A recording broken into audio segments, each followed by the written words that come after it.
আজকে আমি আপনাদের সামনে কথা বলবো সর্বপ্রথম কিছু বিএমএস সার্কিট এবং কি পাওয়ার ব্যাংক সার্কিট এবং পাওয়ার বুস্টার সার্কিট যে চার্জিং পিন এগুলো নিয়ে আর কি আজকে কথা বলবো।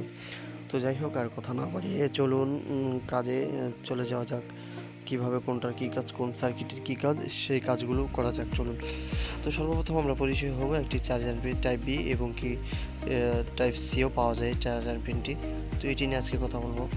তো যাই হোক, চার্জার পিন টাইপ বি, এই চার্জার পিনটিটার ভিতরে পাওয়ার সার্কিট আছে।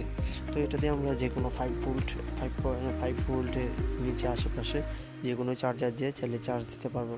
তো এটা হচ্ছে বিটার ব্যাটারি প্লাস মাইনাসের তার, জায়গায় আপনারা ব্যাটারি পাওয়ার দিবেন।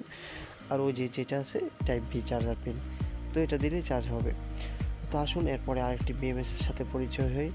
যে বিএমএসটি হচ্ছে, এটাতে 6 ভোল্ট, সর্বোচ্চ 6 ভোল্ট পর্যন্ত পাবেন নাকি, 6-7 ভোল্ট দুইটি ব্যাটারি। আর এটা হচ্ছে 10 এমপির একটি 12 ভোল্টের ব্যাটারি, 3টি লিথিয়াম ব্যাটারি, 3.7 ভোল্টের 3টি ব্যাটারি দিয়ে আপনি চাইলে বানাতে পারবেন আর কি। এটা হচ্ছে ওই 10 এমপিয়ারের একটা বিএমএস সার্কিট, যেটা আপনার চার্জ প্রোটেকশন করবে।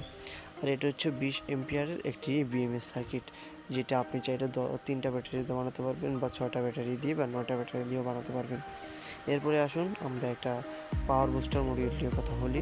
এটা হচ্ছে পাওয়ার ডাউন করবে, আপনার 12 ভোল্ট থেকে ডাউন করে আপনার ব্যাটারিকে বা রাউটার চালানোর জন্য, চালানোর জন্য 9 ভোল্ট চাইলে 9 ভোল্ট করতে পারবেন, 12 ভোল্ট চাইলে 12 ভোল্ট করতে পারবেন।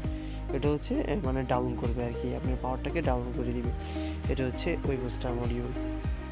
আচ্ছা, এরপরে আসুন আরেকটি বুস্টার মডিউল নিয়ে কথা বলি। সেটি হচ্ছে, এটা হচ্ছে পাওয়ার বুস্টার আপ।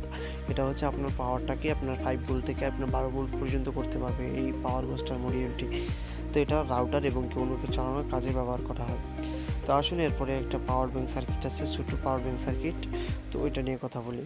এই পাওয়ার ব্যাংক সার্কিটটা হচ্ছে 5 ভোল্ট, 3.7 ভোল্ট বা 4 মানে 5 ভোল্টের নিচে যত ব্যাটারি আছে সব ব্যাটারি দিয়ে এই পাওয়ার ব্যাংকের সার্কিটটা চালাতে পারবেন। এরপরে আসুন আমরা আরেকটা পাওয়ার ব্যাংক সার্কিট নিয়ে কথা বলি, যেটি দেখতে একদমই ছোট, অত্যন্ত ছোট।